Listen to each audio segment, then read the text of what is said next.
Hey guys, this is Daniel from DLT Reviews, and this is everything you need to know about the LG G5.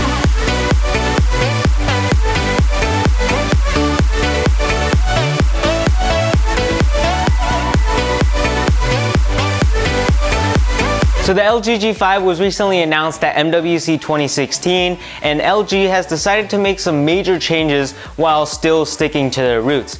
What I mean by that is that this year they've decided to give their flagship smartphone a total design makeover, which definitely has some mixed reactions. I myself am not 100% sure about how I feel about the design yet, but it definitely has grown on me since the first time I've seen it. The volume rockers have been moved over to the side instead of remaining on the rear like it has since the G2 of 2013, but at least they kept the power button / fingerprint sensor on the back. This phone has also adopted a brand new material, and that, folks, is aluminum.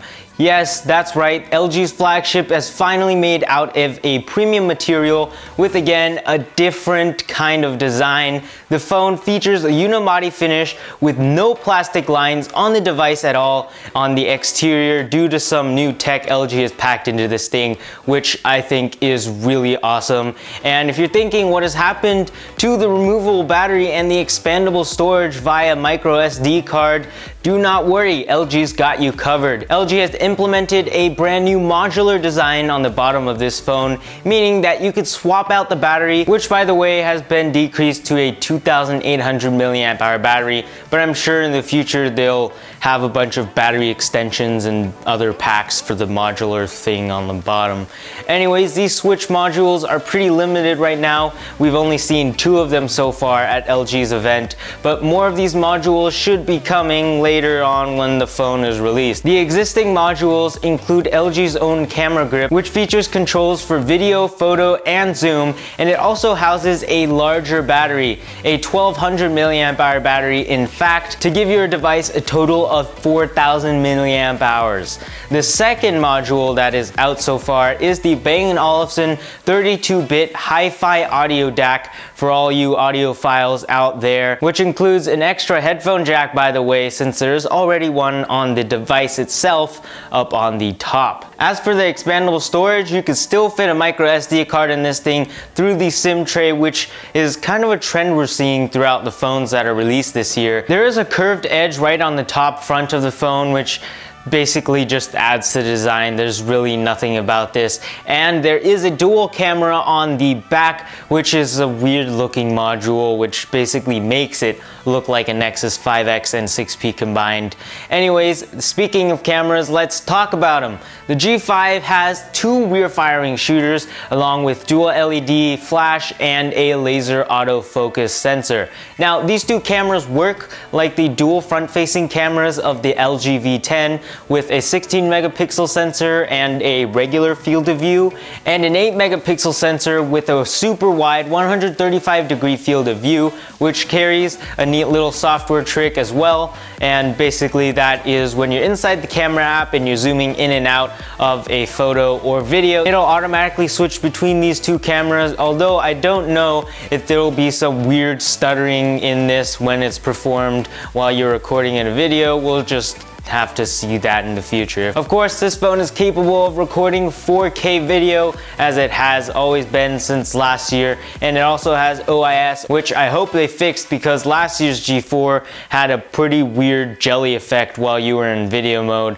but camera mode was still pretty awesome. The manual controls make a comeback, and if these cameras are as good as or even better than the ones found on the G4 and V10, this will definitely be one of the best, if not the best, cameras on a phone of this year. And over on the front, of course, there is an 8 megapixel sensor which could take all the selfies you want. So let's move over to the software for a quick second. This phone is powered by Android 6.0.1 Marshmallow and with LG's UX5 on top of it. Now, LG skins weren't really the best thing ever, and this year they've kind of taken something near and dear to us Android fans, and that is the app drawer. They've taken away the app drawer out of claims that the app drawer was kind of too confusing to people, but I don't really see how just tapping an icon on the home page and opening up a drawer of apps is confusing. But what they could have done is gave us an option in the settings to remove the app drawer if people thought it was confusing, not just take it away from us. But you could just slap another launcher onto there like many of us do. I always put Google Now Launcher on all my devices, so it doesn't really matter for me. But just keep that in mind, and I hope that LG rolls out a software update which will include an option to turn off and on the app drawer like Samsung has. This phone is packing a quad-core Snapdragon 820 chipset along with a whopping 4 gigs of RAM, and LG has made the switch to USB Type-C, which is an awesome addition, and it will come in silver, gold, pink, and Titan color options, and is expected to be released here in the States in March or April later this year. So that's about it for this video, guys. If you liked it, please hit that like button down below. Also hit that subscribe button, which is down below again if you'd like to see more awesome videos like this one. And make sure to visit dltreviews.com for the latest and greatest tech news. Thank you very much for watching, and hope to see you, yes you, in our very next video. Peace.